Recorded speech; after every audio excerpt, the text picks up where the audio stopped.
हमने inflammation start की हुई है। इन्फ्लेमेशन की दो टाइप्स होती हैं, acute inflammation and chronic inflammation. Acute inflammation में हम लोगों ने प्रीवियस वीडियोस में इसको डिटेल से इसको डिस्कस कर चुके हैं।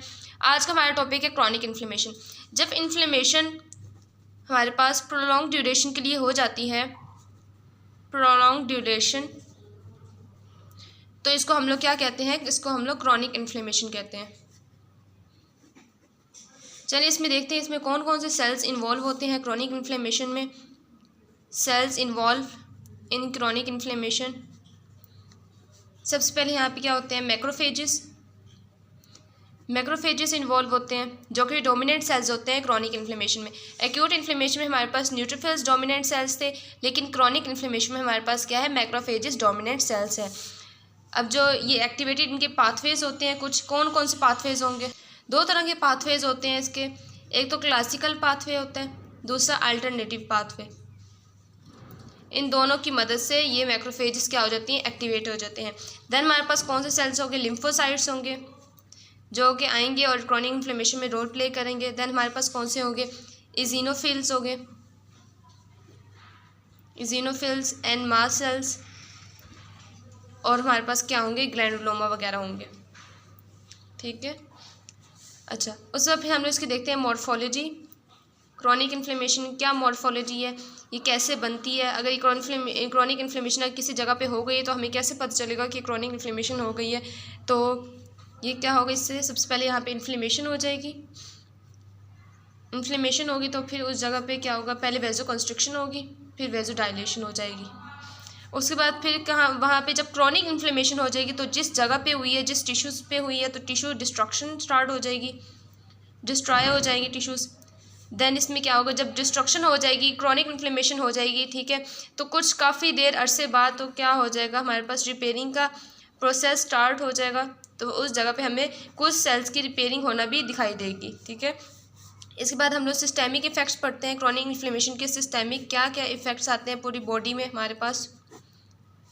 सबसे पहले क्या आएगा, फीवर। इन्फ्लेमेशन हुई है तो वहाँ पे बॉडी का टेम्परेचर क्या हो जाएगा, चेंज हो जाएगा, हाई हो जाएगा, तो फीवर हो जाएगा, पायरेक्सिया हो जाएगा। Acute phase protein, acute phase protein ज़्यादा हो जाएगी, एक्यूट फेज रिस्पॉन्स ज़्यादा हो जाएगी, जिसकी वजह से CRP का लेवल बॉडी में क्या हो जाएगा, ज़्यादा हो जाएगा, जिसकी वजह से हमें पता चलेगा कि हाँ बॉडी में इन्फ्लेमेशन है, बॉडी सफ़र कर रही है। देन हमारे पास क्या होगा, ल्यूकोसाइटोसिस का प्रोसेस ज़्यादा हो जाएगा। वाइट ब्लड सेल्स वगैरह हमारे पास जो बॉडी में हमारे सेल्स हैं, वाइट ब्लड सेल्स, मैक्रोफेजेस, उसकी प्रोडक्शन ज़्यादा हो जाएगी। देन हमारे पास क्या हो जाएगा, सेप्सिस हो जाएगा। सेप्सिस का मतलब है कि जब इन्फ्लेमेशन पूरी बॉडी में फैल जाए तो उस प्रोसेस को हम लोग क्या कहते हैं, सेप्सिस बोलते हैं। अब इसकी कॉजेज़ पढ़ते हैं कि इसकी क्या क्या कॉजेज़ हो सकती हैं क्रॉनिक इन्फ्लेमेशन की। सबसे पहले परसिस्टेंट इन्फेक्शन। परसिस्टेंट इन्फेक्शन की वजह से क्रॉनिक इन्फ्लेमेशन हो सकती है। जब हमारी बॉडी में परसिस्टेंट कोई इन्फेक्शन होता है तो उससे क्या होती है, सबसे पहले एक्यूट इन्फ्लेमेशन होती है। जब एक्यूट इन्फ्लेमेशन प्रोलॉन्ग अरसे के लिए, प्रोलॉन्ग ड्यूरेशन के लिए रहती है तो उसको हम लोग क्या बन जाती है, वहाँ पे बॉडी में क्रॉनिक इन्फ्लेमेशन बन जाती है, क्रॉनिक इन्फ्लेमेशन। देन उसके बाद फिर और कौन सी इसकी कॉज हो सकती है, इसमें हाइपर सेंसिटिविटी रिएक्शन हो सकते हैं। जब हाइपर सेंसिटिव रिएक्शंस हो जाएंगे तब भी हमारी बॉडी में क्या होगा, क्रॉनिक इन्फ्लेमेशन हो जाएगी। अब हाइपर सेंसिटिविटी रिएक्शंस दो तरह के होते हैं, या तो इसमें एलर्जिक रिएक्शंस आ जाएंगे। एलर्जिक रिएक्शंस जैसे कोई डस्ट पार्टिकल्स की वजह से किसी को एलर्जी है तो फिर भी हाइपर सेंसिटिविटी रिएक्शंस की वजह से क्या हो जाएगा, क्रॉनिक इन्फ्लेमेशन हो जाएगी। देन कोई अगर ऑटो इम्यूनिटी रिएक्शंस हो गए हैं, कोई ऑटो रिएक्शंस हो गए हैं, जैसे अगर हमारी बॉडी की कोई अगर एंटीजन है उसके अगेंस्ट एंटीबॉडीज बनना स्टार्ट हो गई है तब भी क्या होगा, हाइपर सेंसिटिव रिएक्शंस हो जाएंगे। जब हमारे पास हाइपर सेंसिटिविटी रिएक्शंस होंगे तो इससे क्या होगा, इन्फ्लेमेशन का प्रोसेस हो जाएगा। और इसकी कौन सी कॉजेज हो सकती हैं, ड्यू टू एनी टॉक्सिन्स, किसी भी टॉक्सिन्स की वजह से क्रॉनिक इन्फ्लेमेशन हो सकती है। अब टॉक्सिन दो तरह के हो सकते हैं, तो एंडोटॉक्सिन्स और एक एक्सोटॉक्सिन्स। एक्सोटॉक्सिन्स कौन से हो सकते हैं, जैसे कोई सिल्क वगैरह से किसी को एलर्जी और वो बॉडी में अगर एंटर हो गया, उससे एक्सपोजर हो गया तो भी क्रॉनिक इन्फ्लेमेशन हो सकती है। और एंडोटॉक्सिन में दो तरह के आते हैं, या फिर बॉडी में लिपिड की प्रोडक्शन ज़्यादा हो गई है या फिर कोलेस्ट्रॉल की प्रोडक्शन ज़्यादा हो गई है। जब लिपिड और कोलेस्ट्रॉल की प्रोडक्शन ज़्यादा हो गई है तो फिर क्रॉनिक इन्फ्लेमेशन हो सकता है और साथ MI की क्या हो सकता है, रिस्क इंक्रीज़ हो सकता है। ठीक है, यहाँ तक क्या इसके थे इसकी कॉजेज़ थी। देन इसकी मॉर्फोलॉजी देखते हैं, इसकी मॉर्फोलॉजी क्या हो सकती है। मॉर्फोलॉजी में क्या आ सकते हैं, सबसे पहले सेल्स आते हैं, कि बॉडी में कौन कौन सेल्स हमें दिखाई देंगे जब क्रॉनिक इन्फ्लेमेशन हुई हो, कौन कौन सेल्स दिखाई देंगी। जैसे हमने पहले बात की मैक्रोफेजेस ज़्यादा दिखाई देंगे, लिम्फोसाइट्स, एंड उसके बाद फिर क्या होगा, प्लाज्मा सेल्स। कुछ प्लाज्मा सेल्स भी हमारी बॉडी में ज़्यादा हो जाएंगी जिनकी वजह से क्रॉनिक इन्फ्लेमेशन हो जाएगी। अच्छा, उसके बाद फिर मॉर्फोलॉजी में एक तो सेल्स बहुत ज़्यादा प्रोड्यूस हो जाएंगे, देन हमारे पास क्या होगा, टिश्यू डिस्ट्रॉय होने लग जाएगा, टिश्यू डिस्ट्रक्शन स्टार्ट हो जाएगी। देन हमारे पास क्या होगा, लास्ट में रिपेयरिंग का प्रोसेस भी स्टार्ट हो जाएगा, रिपेयरमेंट स्टार्ट हो जाएगी। चलिए उसके बाद हम लोग मीडिएटर्स देखते हैं। क्रॉनिक इन्फ्लेमेशन में कौन कौन से मीडिएटर्स आते हैं। मीडिएटर्स का मतलब है कौन कौन से सेल्स इन्वॉल्व होते हैं। पहले हमने देखा क्या मैक्रोफेजेस, लिम्फोसाइट्स, प्लाज्मा सेल्स वगैरह, जीनोफिल्स, मास्ट सेल्स वगैरह इन्वॉल्व होंगे। अब मीडिएटर्स में क्या आते हैं, मैक्रोफेजेस, मैक्रोफेजेस में इन्वॉल्व होंगे। अब मैक्रोफेजेस क्या होते हैं, इसमें डोमिनेंट सेल्स होगा, इसमें क्या होंगे, क्रॉनिक इन्फ्लेमेशन में क्या होगा, डोमिनेंट सेल होंगे जो कंट्रीब्यूट करेंगे क्रॉनिक इन्फ्लेमेशन को। अब ये मैक्रोफेजेस कौन से सेल्स प्रोड्यूस करेंगे, साइटोकाइंस वगैरह प्रोड्यूस करेंगे। जब साइटोकाइंस प्रोड्यूस करेंगे तो क्रॉनिक इन्फ्लेमेशन क्या करेंगे, प्रोग्रेस करेंगे, उसको गाइड करेंगे, ठीक है। देन इसका क्या काम होता है, ये एक्टिवेट करते हैं टी सेल्स को। जो मैक्रोफेजेस होते हैं वो किसको एक्टिवेट करते हैं, टी सेल्स को जाके एक्टिवेट करते हैं और क्रॉनिक इन्फ्लेमेशन में अपना रोल प्ले करते हैं। अब यहाँ पे रोल्स की बात करते हैं, रोल्स ऑफ मैक्रोफेजेस। मैक्रोफेजेस क्या रोल्स हो सकते हैं, मैक्रोफेजेस सबसे पहले तो इसमें क्या आ सकता है, ये प्रोफेशनल फैगोसाइटोसिस सेल की फॉर्म में काम करते हैं। फैगोसाइटोसिस ऑफ सेल्स करवाते हैं मैक्रोफेजेस की। देन ये क्या कराएंगे, एलिमिनेट करेंगे मैक्रोफेजेस को, माइक्रोब्स को क्या कर देंगे, एलिमिनेट कर देंगे। अब ये एडेप्टिव और इनेट इम्यूनिटी दोनों में जाके काम करेंगे, इनेट एंड एडेप्टिव इम्यूनिटी दोनों में जाके काम करेंगे और अपना रोल प्ले करेंगे, ठीक है। उस बाद फिर ये क्या करेंगे, इन्फ्लेमेशन में इनका रोल होगा। इन्फ्लेमेशन में क्या रोल होगा कि एक तो ये इन्फ्लेमेशन को प्रोग्रेस करेंगे, इन्फ्लेमेशन को बढ़ाएंगे, क्रॉनिक इन्फ्लेमेशन तक लेके जाएंगे। सेकंड ये क्या करेंगे, रिपेयरमेंट करेंगे, रिपेयरमेंट ऑफ टिश्यूज़ वगैरह की क्या कर देंगे, रिपेयरमेंट कर देंगे, ठीक है। अब रोल्स क्या हो सकते हैं मैक्रोफेजेस के, कि ये फैगोसाइटोसिस करवाएंगे माइक्रोब्स की। जब माइक्रोब्स की फैगोसाइटोसिस करवा देंगे, मतलब किलिंग वगैरह कराएंगे, तो उसके साथ उसको एलिमिनेट भी करेंगे, उस जगह से माइक्रोब्स वगैरह को रिमूव भी करेंगे। और ये इनेट और एडेप्टिव इम्यूनिटी दोनों में अपना रोल प्ले करेंगे, ठीक है। देन ये इन्फ्लेमेशन क्या करेंगे, प्रोग्रेस भी करेंगे, उसको रिपेयर भी करेंगे। इसके बाद फिर हमारे पास है कम्स फ्रॉम, कि मैक्रोफेजेस कहाँ से ओरिजिनेट होते हैं, कहाँ से जनरेट होंगे। सबसे पहले हमारे पास जो एडल्ट बॉडी होगी वहाँ पे मैक्रोफेजेस कहाँ से जनरेट होंगे, हमारे बोन मैरो से जनरेट होंगे। इनका ओरिजिन क्या होगा, बोन मैरो होगा। लेकिन अगर फीटस की बॉडी है तो फिर उसमें बोन मैरो कहाँ से जनरेट होगा, बोन मैरो में क्या होता है, हिमेटोपोइसिस होती है, हिमेटोपोइसिस होती है, ठीक है। जब हिमेटोपोइसिस होगी तो फिर जो वहाँ पे जो सेल्स होंगे बोन मैरो में वो किसकी तरफ मूव करेंगे, लीवर की तरफ मूव करेंगे। उस बाद फिर जब लीवर की तरफ मूव करेंगे तो लीवर से फिर क्या बनेंगे, बोन मैरो की तरफ सेल्स बन के बोन मैरो की तरफ क्या करेंगे, मूव करेंगे, जिससे हमारी बॉडी में क्या होगा। अब फीटस की बॉडी में क्या कैसे बोन मैरो वो बनेंगे, मैक्रोफेजेस वगैरह बनेंगे। सबसे पहले जो हमारे पास हिमेटोपोइसिस का जो फिनोमिना होता है वो कहाँ होता है, यॉर्क सैक में होता है। इन द फीटस कहाँ होता है, यॉर्क सैक में होता है, जो उसके बाद फिर कहाँ मूव करता है, लीवर की तरफ मूव करता है। लीवर से वो कहाँ मूव करेगा, बोन मैरो की तरफ मूव करेगा, बोन मैरो की तरफ क्या करेगा, मूव करेगा। ये हिमेटोपोइसिस के प्रोसेस में एज ए रिजल्ट क्या प्रोड्यूस होंगे, हमारे पास मोनोसाइट्स प्रोड्यूस होंगे जो कि इमेच्योर फॉर्म में होंगे, इमेच्योर फॉर्म में होंगे और कहाँ पे होंगे, हमारे ब्लड में होंगे। जब भी ज़रूरत पड़ेगी तो हमारे क्या करेंगे, टिश्यूज़ की तरफ मूव करने लग जाएंगे। जब हमारे टिश्यूज़ की तरफ ये मूव करने लग जाएंगे तो फिर किस फॉर्म में ये मूव करेंगे, इनको क्या कहा जाएगा, इन मैक्रोफेजेस को। जब ये टिश्यूज़ की तरफ मूव करने लग जाएंगे तो इनको क्या कहेंगे, मैक्रोफेजेस कहेंगे। मोनोसाइट्स कब होंगे, ये जब हिमेटोपोइसिस का प्रोसेस हुआ, मोनोसाइट्स बने, यह कहाँ मूव करेंगे, हमारे ब्लड में मूव करेंगे, ब्लड से हमारे टिश्यूज़ की तरफ मूव करेंगे। जब ये टिश्यूज़ की तरफ मूव करेंगे तो इनको हम लोग क्या कहेंगे, मैक्रोफेजेस कहेंगे, ठीक है। अच्छा, अब ये हमारे जो टिश्यूज़ में होंगे according to location, depending upon location के हिसाब से इनका डिफरेंट नेम्स होते हैं। फॉर एग्जांपल अगर ये लीवर में हैं, अगर मैक्रोफेजेस अगर लीवर में पाए जाते हैं तो इसको हम लोग क्या कहेंगे, कुफर सेल्स का नाम देंगे। लेकिन अगर ये हमारे CNS में पाए गए हैं तो इसको हम लोग क्या कहेंगे, माइक्रोलाया कहेंगे, उसके बाद फिर अगर हमारे पास कहाँ पाए गए हैं, इन लंग्स में अगर ये प्रेजेंट हैं तो इनको हम लोग क्या कहेंगे, एल्वुलर मैक्रोफेजेस कहेंगे। एल्वुलर मैक्रोफेजेस का नाम देंगे इसको हम लोग। देन अगर ये स्किन में पाए गए हैं तो इसको हम लोग स्किन में क्या कहेंगे, मैक्रोफेजेस को हिस्टियोसाइट्स कहेंगे। अब मैक्रोफेजेस जो है हमारे पास, अब इनकी एक्टिवेशन कैसे होती है। एक्टिवेशन इसकी दो तरीके से होगी, एक क्लासिकल पाथवे से और दूसरे है अल्टरनेटिव पाथवे।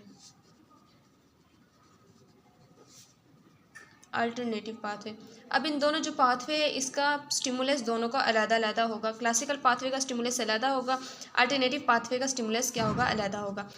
क्लासिकल पाथवे क्या स्टिमुलस हो सकता है कि हमारे पास सबसे पहले कोई माइक्रोब्स आ गए हैं, ठीक है, माइक्रोब्स हमारी बॉडी में आ गए हैं, माइक्रोबियल प्रोडक्ट्स आ गए हैं, या फिर इंटरफेरॉन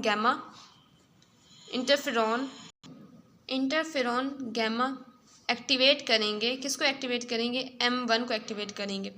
ये M1 होगा, ये किसको, क्लासिकल पाथवे को क्या करेगा, एक्टिवेट करेगा, क्लासिकल पाथवे को क्या करेगा, जनरेट करेगा, ठीक है। यहाँ पे जो मैक्रोफेजेस बनेंगे, फॉर एग्जांपल ये हमारे पास क्लासिकल पाथवे के थ्रू मैक्रोफेजेस बने हैं। ये मैक्रोफेजेस क्या जनरेट करेंगे, हमारे पास ऑक्सीजन रिएक्टिव स्पीशीज़ जनरेट करेंगे, फिर हमारे पास नाइट्रिक ऑक्साइड्स वगैरह जनरेट करेंगे, या फिर लाइसोसोमल एंजाइम्स जनरेट करेंगे, जो कि क्या करेंगे, ये reactive oxygen species, nitric oxides और लाइसोसोमल एंजाइम्स हमारे पास या तो डायरेक्ट फैगोसाइटोसिस करेंगे या फिर हमारे पास कीमोकाइंस को जनरेट करेंगे। जब डायरेक्ट फैगोसाइटोसिस प्रोसेस करेंगे तो फिर क्या कर देंगे, किल कर देंगे माइक्रोब्स को। लेकिन जब कीमोकाइंस को प्रोड्यूस करेंगे तो फिर और इसके साथ और कौन सेल्स प्रोड्यूस करेंगे, जैसे इंटरल्यूकिन 1 को प्रोड्यूस करेंगे, इंटरल्यूकिन 6 को प्रोड्यूस करेंगे और इंटरल्यूकिन 2 को प्रोड्यूस करेंगे। और उसके बाद फिर क्या करेंगे कि ट्यूमर नेक्रोटिक फैक्टर्स को भी प्रोड्यूस करेंगे, जिसकी वजह से इन्फ्लेमेशन को क्या होगी, प्रोग्रेस होगी, इन्फ्लेमेशन, क्रॉनिक इन्फ्लेमेशन की तरफ ये जाएंगे, ठीक है। ये हमारे पास क्या था, एक क्लासिकल पाथवे था, इसका स्टिमुलस क्या था, माइक्रोब्स अगर कोई आएंगे तब क्लासिकल पाथवे जनरेट होगा, या फिर इंटरफेरॉन गैमा अगर हमारी बॉडी में आएगा तब ये क्लासिकल पाथवे जनरेट होगा, M1 को जनरेट करेगा। लेकिन जो यहाँ पे माइक्रोफेजेस होंगे, मैक्रोफेजेस क्या प्रोड्यूस करेंगे, रिएक्टिव ऑक्सीजन स्पीशीज़ प्रोड्यूस करेंगे, या फिर नाइट्रिक ऑक्साइड्स प्रोड्यूस करेंगे, या फिर लाइसोसोमल एंजाइम्स प्रोड्यूस करेंगे। जब ये सारे प्रोड्यूस हो जाएंगे तो ये क्या करेंगे, या तो फैगोसाइटोसिस कर देंगे या फिर इन्फ्लेमेशन क्या करेंगे, जनरेट करेंगे, इन्फ्लेमेशन को प्रोग्रेस करेंगे। देन है हमारे पास अल्टरनेटिव पाथवे। अब अल्टरनेटिव पाथवे का क्या स्टिमुलस हो सकता है, इसका स्टिमुलस है इंटरल्यूकिन 13 या फिर इंटरल्यूकिन 4। ये दोनों क्या है, स्टिमुलस हैं। जब भी हमारी बॉडी में जनरेट होते हैं तब हमारे पास क्या होता है, अल्टरनेटिव पाथवे जनरेट होता है, प्रोड्यूस होता है। ये किसको एक्टिवेट करेंगे, M2 को जाके क्या करेंगे, एक्टिवेट करेंगे। जब M2 हमारे पास एक्टिवेट हो जाएगा, ये मैक्रोफेजेस हमारे पास एक्टिवेट हो गए हैं, जो अल्टरनेटिव पाथवे के रिजल्ट में मैक्रोफेजेस जनरेट होंगे वो अब क्या करेंगे, इंटरल्यूकिन 10 को जनरेट करेंगे। इंटरल्यूकिन 10 को जनरेट करेंगे, साथ हमारे पास टिश्यू ग्रोथ फैक्टर को जनरेट करेंगे। इसके बाद फिर ये क्या करेंगे, एंटी इन्फ्लेमेटरी रिस्पॉन्स शो करेंगे, जिससे क्या होगा, रिपेयरिंग का प्रोसेस क्या होगा, जनरेट होगा। यहाँ पे देख लेते हैं, एक हमारे पास होता है क्लासिकल पाथवे और दूसरा होता है alternative pathway.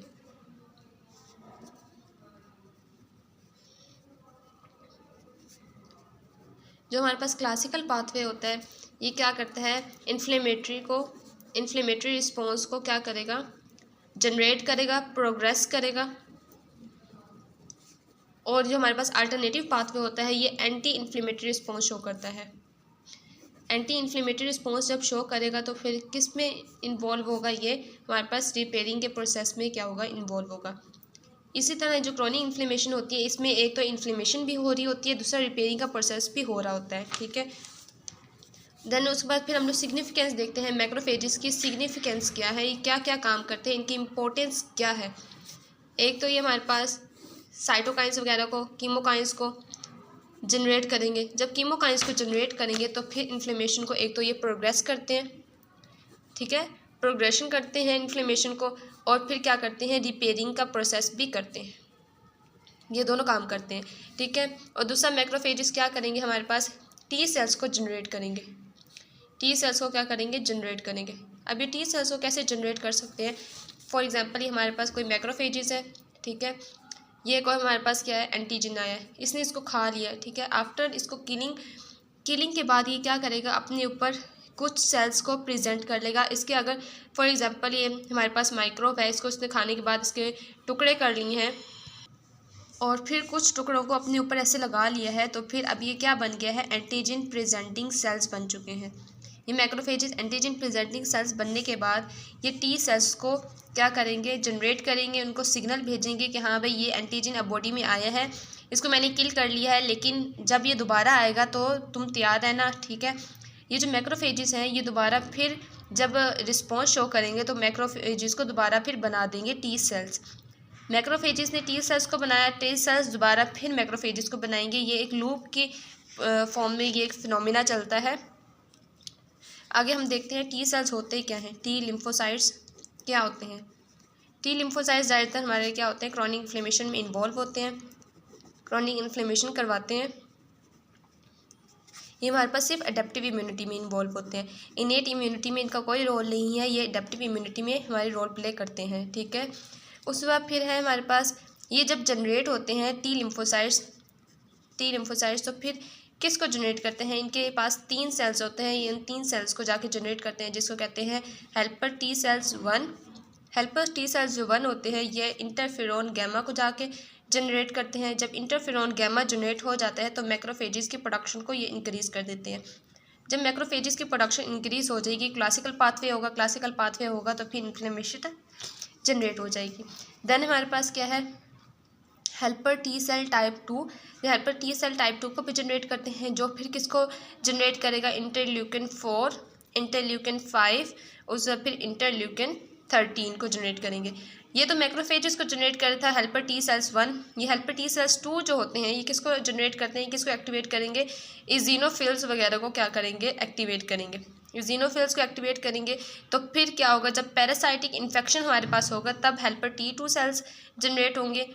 Helper T2 sales जब जनरेट होंगे तो फिर हमारे पास क्या होगा, क्रॉनिक इन्फ्लेमेशन का प्रोसेस हो जाएगा। देन हमारे पास है हेल्पर T सेल्स 17।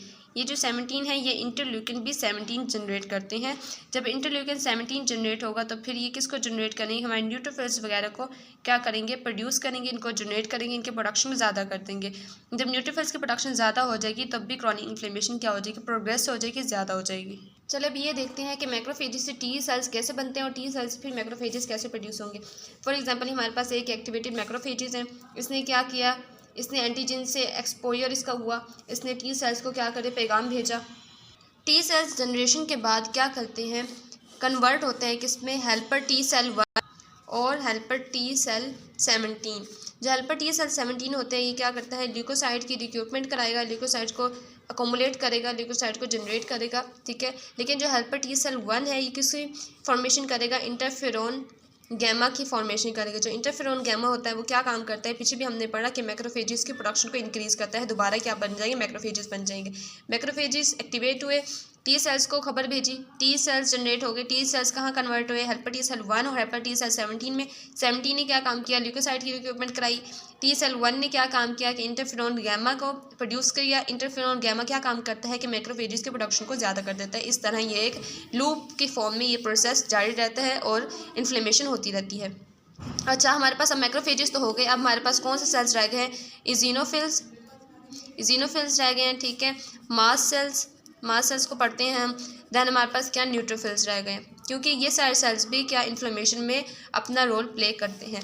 इजिनोफिल्स किसकी फॉर्म में प्रोड्यूस होते हैं, कौन से, जब माइक्रोब्स आते हैं तो ये प्रोड्यूस होते हैं जब पैरासाइट्स का इन्फेक्शन होता है, तब हमारे पास इजिनोफिल्स प्रोड्यूस होते हैं हमारे बॉडी के अंदर, ठीक है। फॉर एग्जाम्पल हमारे पास इजिनोफिल का एक सेल है, इसके जब दरमियान में क्या होता है, ग्रेनुलोमा होता है। ग्रेनुलोमा किस चीज़ से, ग्रेन्यूल होता है, किस चीज़ का बना होता है, बेसोफिलिक प्रोटीन का एक ग्रेन्यूल बना होता है इसके सेल के अंदर, ठीक है। जब भी कोई पैरासाइटिक इन्फेक्शन आएगा ये क्या करेगा, ये सेल बर्स्ट हो जाएगा। जब बर्स्ट हो जाएगा तो इसके साथ क्या कर देगा, किल कर देगा ये आफ्टर ये बर्स्ट हो जाएगा, ठीक है। ये बर्स्ट हो जाएगा तो फिर क्या करेगा, टॉक्सिन रिलीज़ करेगा। जब टॉक्सिन रिलीज़ करेगा तो फिर किलिंग ऑफ पैरासाइट क्या हो जाएगा, किल हो जाएगा। मास्ट सेल्स किस में होते हैं, एक्यूट एंड क्रॉनिक दोनों इन्फ्लेमेशन में इन्वॉल्व होते हैं। एक्यूट और क्रॉनिक दोनों इन्फ्लेमेशन में इन्वॉल्व होंगे। और कौन से सेल्स में पाए जाएंगे, कौन से टिश्यूज में पाए जाएंगे, ये हमारे पास कनेक्टिव टिश्यूज़ में पाए जाएंगे। कनेक्टिव टिश्यूज़ में हमारे पास इन्वॉल्व होंगे। उसके बाद फिर ये कहाँ से बनेंगे, बोन मैरो से ये प्रोड्यूस होंगे, बोन मैरो से ये जनरेट होंगे। फॉर एग्जांपल ये हमारे पास क्या है, एक मास्ट सेल्स है। मास्ट सेल्स का दो काम होते हैं, एक तो हिस्टामिन रिलीज़ करता है, हिस्टामिन रिलीज़ करेगा, फिर प्रोस्टाग्लैंडिन रिलीज़ करेगा, जिससे क्या होगी, इन्फ्लेमेशन का प्रोसेस जनरेट होगा और प्रोग्रेस करेगा, ठीक है। अब सेकंड ये काम क्या करता है, इसके ऊपर रिसेप्टर्स होते हैं FCER+1 रिसेप्टर्स, ठीक है। ये इसके सरफेस के ऊपर पाए जाते हैं। कोई भी एंटीजन आया, सबसे पहले जो हमारी बॉडी में जो एंटीबॉडी होते हैं उसकी जो FC पार्ट होता है, एंटीबॉडी का जो हमारा FC कंपार्टमेंट होता है, वो इसके साथ जाके इन रिसेप्टर्स के ऊपर अटैच हो जाता है। जब भी कोई एंटीजन आया और इस एंटीबॉडी के ऊपर अटैच हुआ तो फिर अब ये क्या करेंगे कि हिस्टामिन को रिलीज़ कर देंगे, ठीक है, और प्रोस्टाग्लैंडिन को रिलीज़ कर देंगे, जिसकी वजह से क्या होगी, इन्फ्लेमेशन का प्रोसेस हो जाएगा। उसके बाद फिर हमारे पास है न्यूट्रोफिल्स। ये भी हमारे पास एक्यूट एंड क्रॉनिक दोनों इन्फ्लेमेशन में ये इन्वॉल्व होता है। और ये कौन सी इन्फेक्शन में इन्वॉल्व होगा, फॉर एग्जांपल हड्डियों को जो इन्फेक्शन होता है ऑस्टियोमाइलिटिस में ये इन्वॉल्व होगा, ठीक है। उससे फिर अगर कोई लंग इन्फेक्शन जैसे TB वगैरह का अगर इन्फेक्शन हो गया तो भी न्यूट्रोफिल्स बहुत ज़्यादा प्रोडक्शन में, इनकी प्रोडक्शन ज़्यादा हो जाएगी और ये बहुत ज़्यादा प्रोड्यूस होंगे और इन्फ्लेमेशन का प्रोसेस ज़्यादा कर देंगे। देन हमारे पास क्या है, ग्रैन्युलोमा। ग्रैन्युलोमा को हम डिस्कस करते हैं। ग्रैन्युलोमा भी इन्फ्लेमेशन, क्रॉनिक इन्फ्लेमेशन में अपना रोल प्ले करता है। ये सिर्फ किस में होता है, क्रॉनिक इन्फ्लेमेशन में ही पाया जाता है ये ग्रैन्युलोमा। अब ग्रैन्युलोमा कैसे दिखता है, ये फॉर एग्जांपल हमारे पास एक सेल है, सेल के सेंटर में क्या हो जाएगा, नेक्रोसिस। सेल के सेंटर में बहुत ज़्यादा नेक्रोसिस हो जाएगी, ठीक है। इसके साइड्स में क्या होंगे, मैक्रोफेजेस, साइड में मैक्रोफेजेस अटैच हो जाएंगे। देन उसके बाद फिर रिम होगा, किसका रिम होगा, लिम्फोसाइट्स का रिम हो जाएगा। यहाँ पे लिम्फोसाइट्स रिम के फॉर्म में अटैच हो जाएंगे। ये हमारे पास सेंटर ऑफ द सेल क्या हो जाएगा, नेक्रोसिस का प्रोसेस होगा। साइड्स, उसके बाद फिर क्या आ गया, मैक्रोफेजेस आए, जाके अटैच हो गए सेल के साथ, ठीक है। उसके बाद फिर इसको अटैच करने के लिए, इसको ज़्यादा मजबूत बनाने के लिए हमारे पास रिम, किसका रिम हो जाएगा, लिम्फोसाइट्स वगैरह का रिम अटैच हो जाएगा, ठीक है। लिम्फोसाइट्स आके अटैच हो जाएगा। मैक्रोफेजेस जब एक्टिवेट होंगे तो फिर क्या बनाएंगे, एपिथेलियोइड सेल्स बनाएंगे, मतलब क्रॉनिक इन्फ्लेमेशन में क्या हो जाएंगे, एपिथेलियोइड सेल्स प्रोड्यूस हो जाएंगे। अब जो मैक्रोफेजेस हैं, बहुत सारे मैक्रोफेजेस अटैच होकर एक जाइंट सेल्स बनाएंगे, जिसको हम लोग क्या कहते हैं, इसको हम लोग कहते हैं लैंगरहैंस सेल्स। इसको हम लैंगरहैंस सेल्स भी कहते हैं, ठीक है। लैंगरहैंस सेल्स में क्या होगा कि जो हमारे पास न्यूक्लियस होगा वो यहाँ पे पेरिफ्रीज में आ जाएगा, सेंटर के बजाय न्यूक्लियस कहाँ चल जाएगा, पेरिफ्रीज में चला जाएगा। तो इसको हम लोग क्या कहते हैं, जाइंट सेल्स भी कहते हैं, इसको हम लोग लैंगरहैंस सेल्स भी बोलते हैं। देन उसके बाद फिर क्या है, ग्रैन्युलोमा। ग्रैन्युलोमा अब कहाँ कहाँ पाया जाता है, अब कहाँ कहाँ पाया जाएगा ये हमारे पास, एक तो इम्यून मीडिएटेड सेल्स में पाया जाएगा, इम्यून मीडिएटेड सेल्स में पाया जाएगा। माइक्रो को क्या करेगा, जाके किल करेगा और उसके बाद फिर T सेल्स को जनरेट करेगा। एक तो एंटीजन वगैरह को क्या करेगा, किल करेगा, उसके बाद फिर T सेल्स को जनरेट करेगा। जब T सेल्स हमारे पास जनरेट हो जाएंगे तो फिर क्या हो जाएगा, मैक्रोफेजेस को ये जनरेट कर लेंगे, सही है। दूसरा ये क्या है, फॉरेन बॉडी जब आएगी हमारी बॉडी में, फ़ौरन कोई पार्टिकल्स आ जाते हैं या फिर कोई सिल्क वगैरह हमारी बॉडी का एक्सपोजर हो जाता है, तब भी ग्रैन्युलोमा की फॉर्मेशन हो जाएगी, ठीक है। अभी कहाँ कहाँ प्रोड्यूस होंगी, कौन कौन सी डिजीज़ में प्रोड्यूस होंगी, फॉर एग्जांपल इन टीबी के पेशेंट्स में ग्रैन्युलोमा के पेयर होंगे और बहुत ज़्यादा प्रोड्यूस होंगे। देन एक हमारे पास डिजीज़ होती है ट्रेपोनीमा पैलिडम,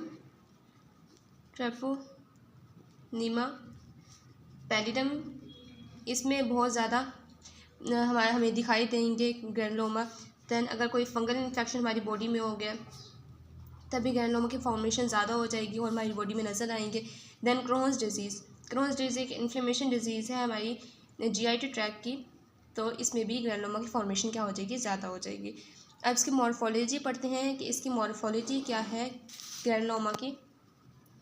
मॉर्फोलॉजी ऑफ ग्रैनुलोमा, ये कैसे हमारी बॉडी में दिखाई देंगे। इट कंटेन्स एक्टिवेटेड मैक्रोफेजेस, इसमें क्या होते हैं, एक्टिवेटेड मैक्रोफेजेस होते हैं।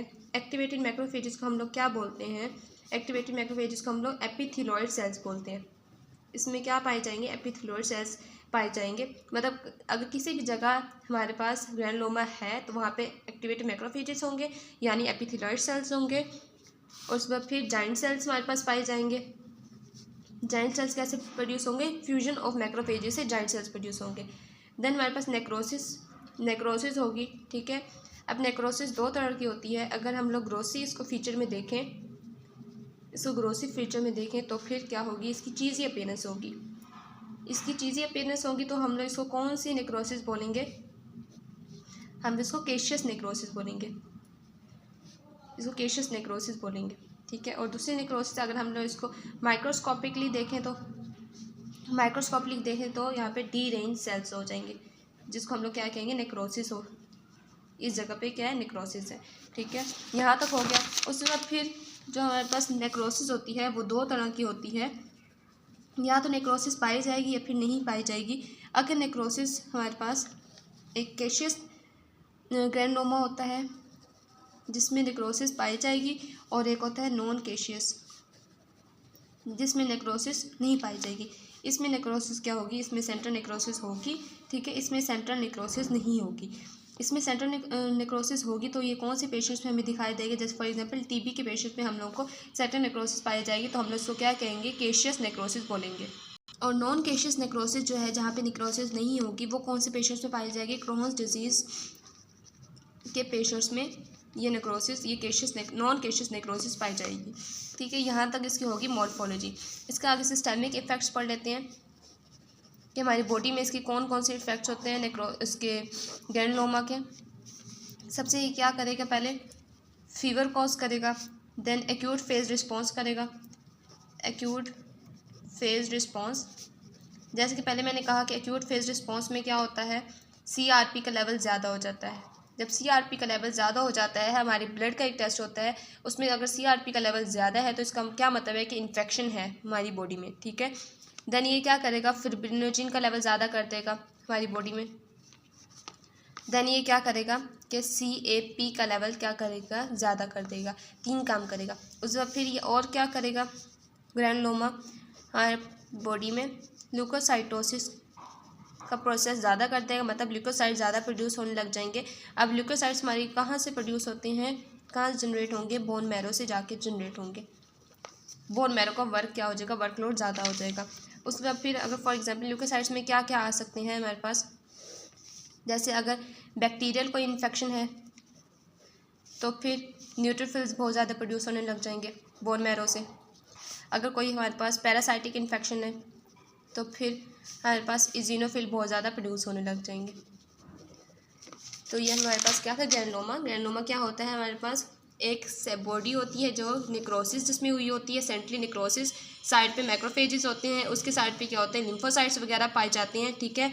अभी मैक्रोफेजेस के हम लोगों ने पढ़ा, इसकी मॉर्फोलॉजी हमने पढ़ ली, ठीक है। ग्रैनुलोमा के सिस्टेमिक इफेक्ट्स पढ़ लिए, ठीक है। अब सिस्टेमिक इफेक्ट्स क्या हो सकते हैं, fever, acute phase response, leukocytosis वगैरह हो जाएगा।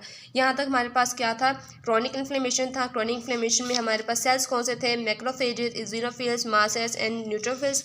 यहाँ पे हमने इसको बारी बारी डिस्कस कर लिया। Thank you so much.